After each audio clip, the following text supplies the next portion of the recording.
Martial master के इस episode की शुरुआत में हम यंग मास्टर लियांग को देखते हैं, जो कि एक पत्थर के पीछे में छुपा हुआ था। इसके बाद वो बोलता है, चैंगसा तुम एम्परर लिंग यूंग के सामने कुछ ज्यादा ही बकवास कर रहे हो, इसलिए आज तुम्हें मरने से कोई भी नहीं बचा सकता है, क्योंकि एम्परर लिंग यूंग तो बहुत ही ज्यादा पावरफुल है और वो बहुत ही आसानी के साथ तुम्हें जान से मार डालेगा।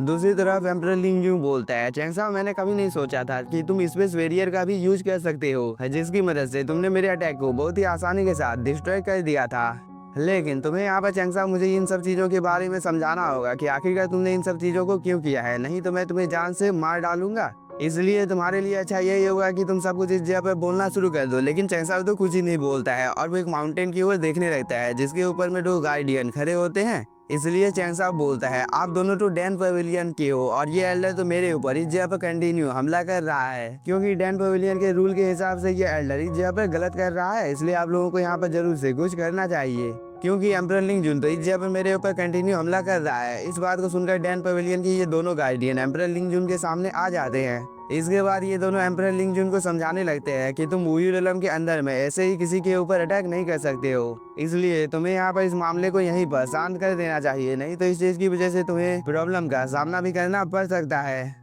इस बात को सुनकर एम्परर लिंजू पहले तो बहुत ही ज्यादा गुस्से में आ जाता है। इसके बाद वह इन दोनों को बोलता है, मैं तुम दोनों की जानकारी के लिए बता देता हूँ कि चैंगसाओ ने ली फैमिली के यंग मास्टर को बहुत ही ज्यादा पीटा है, इसलिए चैंगसाओ को यहाँ पर मुझे समझाना होगा कि आखिरकार उसने इन सब चीजों को क्यों किया है, नहीं तो मैं उसे आज यहीं पर जान से मार डालूंगा। इसके बाद एम्परर लिंजून अपनी पावर को एक्टिवेट कर लेता है, जिसकी वजह से यहाँ पर एक अटैक क्रिएट हो जाता है, जो कि दिखने से बहुत ही ज्यादा पावरफुल लग रहा था और इसके अंदर से बहुत ही ज्यादा हाई अमाउंट में स्पिरिचुअल एनर्जी बाहर निकल रही थी।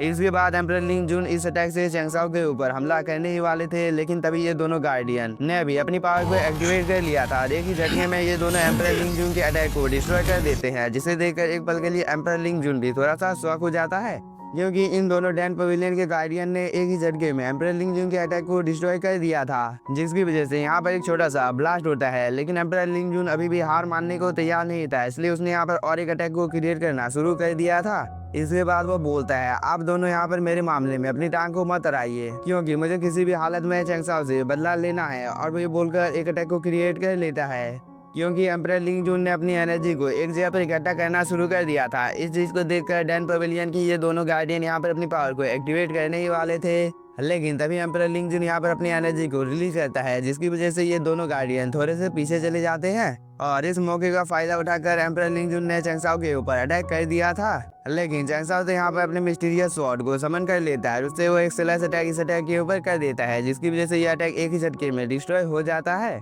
क्योंकि चैंगसाओ का ये अटैक बहुत ही ज्यादा पावरफुल था, जिसकी वजह से एम्परर लिंग जून का अटैक एक ही झटके में डिस्ट्रॉय होकर जमीन पर गिर जाता है। इसके बाद चैंगसाओ इस जगह पर शो ऑफ करने लगता है। इस चीज को देखकर ये दोनों गार्डियन बहुत ही ज्यादा शॉक हो जाते हैं। साथ ही एम्परर लिंग जून को तो अपनी आंखों के ऊपर भरोसा नहीं हो रहा था कि चैंगसाओ ने इसके इतने ज्यादा पावरफुल अटैक को एक ही झटके में डिस्ट्रॉय कर दिया है। इसके बाद वो बोलता है, आखिरकार ऐसा कैसे हो सकता है कि चैंगसाओ ने मेरे अटैक को इतनी ज्यादा आसानी से डिस्ट्रॉय कर दिया है। और वो ये बोलकर चैंगसाओ के ऊपर दोबारा से अटैक करने के लिए जाने लगता है, लेकिन तभी एक गार्डियन एम्परर लिंग जून के सामने आ जाता है और वो बोलता है, अगर तुमने इस जगह पे कोई भी उल्टी सीधी हरकत करने की कोशिश की तो तुम्हें हम लोगों को समझाना होगा कि आखिरकार तुमने इन सब चीजों को यहाँ पर क्यों किया है। साथ ही तुम्हें इस चीज के लिए सजा भी मिल सकती है। लेकिन इन सब बातों का एम्परर लिंग जून के ऊपर कोई भी असर नहीं पड़ता है और वो इस गार्डियन को यहाँ से साइड कर चैंगसाओ के ऊपर हमला करने के लिए जाने लगता है। लेकिन इस चीज को देखकर डैन पवेलियन के इस दूसरे गार्डियन को बहुत ही ज्यादा गुस्सा आ जाता है और वो एम्परर लिंग जून के सामने आकर एक छोटा सा अटैक इसके ऊपर कर देता है, जिसकी वजह से एम्परर लिंग जून थोड़ा सा दूर चला जाता है।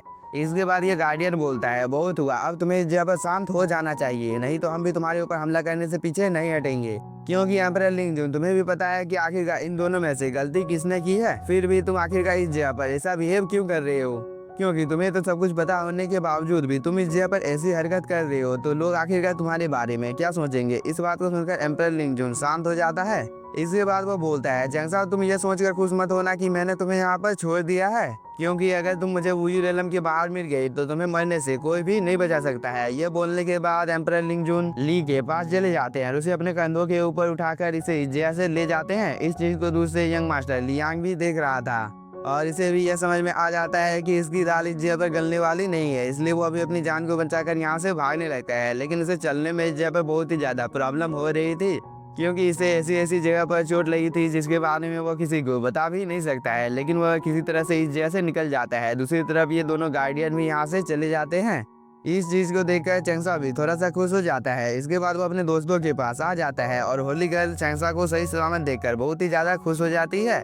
इसके बाद वो दौड़ते हुए चैंसा के पास जाने ही वाली थी, लेकिन तभी वो अचानक से रुक जाती है क्योंकि ये दोनों चैंसा के पास पहुंच चुके थे। लेकिन चैंसा तो होली गर्ल की ही ओर देख रहा था, जिसकी वजह से वो यहाँ पर बहुत ही ज्यादा शर्माने लगती है। इसके बाद वो अभी जगह से चली जाती है। दूसरी तरफ चैंसा अपने मन में कुछ सोचने लगता है। इस चीज को ये दोनों बहुत ही ध्यान के साथ देख रहे थे। इसके बाद ये और यानी जब चैंसा की बहुत ही ज्यादा तारीफ करने लगते हैं कि तुमने तो ली को बहुत ही आसानी के साथ हरा दिया है, साथ ही तुमने एक एम्परर लेवल के अटैक को भी बहुत ही आसानी के साथ डिस्ट्रॉय कर दिया है, जो कि कोई नॉर्मल बात नहीं है, क्योंकि तुम सच में अब बहुत ही ज्यादा पावरफुल हो गए हो। इस बात को सुनकर चैंसा मुस्कुराने लगता है। इसके बाद वो बोलता है, अब मुझे कल्टीवेशन करने के लिए किसी दूसरे जगह की तलाश करनी होगी, इसलिए तुम लोगों को अब इस जगह से चले जाना चाहिए, क्योंकि मैं तो इस जगह से जा रहा हूँ। और वो ये बोल के यहाँ से निकल जाता है। और ये दोनों चैंसा को यहाँ से जाते हुए देख रहे थे। तभी हम एम्परर लिंग जुन को देखते हैं, जो कि ली को देख रहा था, क्योंकि ली जब बहुत ही ज्यादा रो रहा था क्योंकि चैंसा ने उसे कुछ ज्यादा ही मार दिया था। इसलिए वो बोलता है, एम्परर लिंग जुन, आपको मेरा बदला लेना होगा, क्योंकि चैंसा ने मुझे बहुत ही बुरी तरीके से मारा है, इसलिए आपको उसे जान से मार देना चाहिए। क्योंकि मास्टर, उसने मुझे जहाँ जहाँ पर मारा है उस जगह पर मुझे बहुत ही ज्यादा दर्द हो रहा है। इस पर एम्परर लिंग जुन बोलता है, आखिरकार तुम्हें उस जगह पर जाने के लिए किसने बोला था? क्योंकि मुझे पता है कि चैंसा का ब्लड लाइन तुमसे ज्यादा पावरफुल है, इसलिए अगर वो जिंदा रहता है तो फ्यूचर में वो हम लोगों के लिए एक बहुत ही बड़ा खतरा बन सकता है। क्योंकि चैंसा ने तो तुम्हें बहुत ही आसानी के साथ हरा दिया था, इसलिए किसी भी हालत में उसे मरना होगा। क्योंकि चैंसा ने हम लोगों की ली फैमिली के साथ पंगा लिया है, और ली फैमिली ऐसे किसी भी इंसान को जाने नहीं देती है जिसने ली फैमिली को नाराज किया है। तभी हम चैंसा को देखते हैं, जो कि कल्टीवेशन करने के लिए वुयू रेलम के और भी ज्यादा अंदर की ओर जाने लगता है। इस चीज को देखकर एम्परर लिन जुन अपने मन में सोचने लगता है कि यही सही मौका है चैंसा को जान से मारने का। दूसरी तरफ चैंसा वुयू रेलम के बहुत ही ज्यादा अंदर की ओर आ चुका था, जहाँ का नजारा एकदम बिल्कुल अलग होता है। तभी चैंसा की नजर इस गार्डियन के ऊपर पड़ जाती है, जिसे देखकर वो ग्रीट करता है। इस बार ये गार्डियन चैंसा को बताने लगता है कि तुम कल्टीवेशन करने के लिए वुयू रेलम के और भी ज्यादा अंदर नहीं जा सकते हो, क्योंकि उस जगह पर बहुत ही ज्यादा खतरा है और तुम्हारी कल्टीवेशन लेवल मार्शल एम्परर के हाफ स्टेज पर है। इसलिए तुम उस जगह पर अगर जाते हो तो तुम्हें बहुत ही ज्यादा मुश्किल का सामना करना पड़ सकता है, क्योंकि तुम अभी फिलहाल के लिए बहुत ही ज्यादा कमजोर हो। इसलिए अगर तुम वुयू रेलम के और भी ज्यादा अंदर कल्टीवेशन करने के लिए जाते हो तो तुम्हें मरने से कोई भी नहीं बचा सकता है। इसलिए मैं तुम्हें कभी भी वुयू रेलम के और भी ज्यादा अंदर जाने की इजाजत नहीं दे सकता हूँ, क्योंकि इस चीज की वजह से तुम्हारी जान भी जा सकती है। इस पर चैंसा बोलते हैं, आपको चिंता करने की कोई भी जरूरत नहीं है, क्योंकि वुयू रेलम के अंदर मैं बस कल्टीवेशन करने के लिए जा रहा हूँ, और अगर वहाँ पर कल्टीवेशन करते करते मेरी मौत भी हो जाती है तो इस चीज़ का इंजाम आपके ऊपर कोई भी नहीं लगाएगा, क्योंकि मैं तो अपनी मर्जी से वुयू रेलम के और भी ज़्यादा अंदर कल्टीवेशन करने के लिए जाना चाहता हूँ। और भैया बोलकर वुयू रेलम के और भी ज़्यादा गहराई में कल्टीवेशन करने के लिए चला जाता है। इस चीज को देखकर ये गार्डियन बहुत ही ज्यादा शॉक हो जाता है, क्योंकि चैंसा को रोकने की उसने अपनी पूरी कोशिश की थी, लेकिन तब तक चैंसा वुयू रेलम के और भी ज्यादा अंदर की ओर चला गया था। लेकिन तभी यहाँ पर दो और गार्डियन आ जाते हैं, जो कि चैंसा के बारे में बात करने लगते हैं कि वो लड़का स्पेस क्रैक के अंदर में कल्टीवेशन करने के लिए चला गया है, जहाँ पर बहुत ही ज्यादा स्पेस क्रैक है, साथ ही उस जगह पर बहुत ही ज्यादा खतरा भी है और इसकी कल्टीवेशन भी उतनी ज्यादा नहीं है, जिसकी वजह से इसका मरना तो तय है। लेकिन हम लोगों को इस चीज को भी नजरअंदाज नहीं करना चाहिए कि उस लड़के के अंदर में कॉन्फिडेंस बहुत ही ज्यादा था, इसलिए चैंसा का ये कॉन्फिडेंस आज उसकी जान लेकर ही मानेगा। तभी यहाँ पर होली गर्ल, ली और यंग मास्टर लियांग भी आ जाते हैं, और यंग मास्टर लियांग यहाँ पर चैंसा की बहुत ही ज्यादा बेइज्जती करने लगता है कि उसकी कल्टीवेशन तो थोड़ी सी ही बड़ी थी, लेकिन वह शो ऑफ करने के लिए वुयू रेलम के और भी ज्यादा गहराई में कल्टीवेशन करने के लिए चला गया है, इसलिए अब उसे मरने से कोई भी नहीं बचा सकता है, क्योंकि वुयू रेलम का डीप हिस्सा बहुत ही ज्यादा खतरनाक है। लेकिन तभी ये दूसरा कल्टीवेटर बोलता है, स्पेस क्रैक के अंदर में जो कोई भी कल्टीवेटर जाता है उसकी बॉडी हजारों टुकड़ों में बिखर जाती है। इसके बाद ये सभी लोग हंसने लगते हैं, लेकिन इस चीज को देखकर होली गर्ल को बहुत ही ज्यादा गुस्सा आ जाता है, इसलिए वो इन सभी लोगों को चुप रहने के लिए बोलती है। इसके बाद होली गर्ल इस स्पेस क्रैक की ओर देखने लगती है, जिसके अंदर में हम लोगों को चैंसा को दिखाया जाता है, जो कि बहुत ही तेजी के साथ आगे की ओर जा रहा था। लेकिन चैंसा के रास्ते में बहुत सारे पत्थर होते हैं, इसलिए चैंसा अपनी स्पीड को और भी ज्यादा बढ़ाकर बहुत ही तेजी के साथ आगे की ओर जाने लगता है।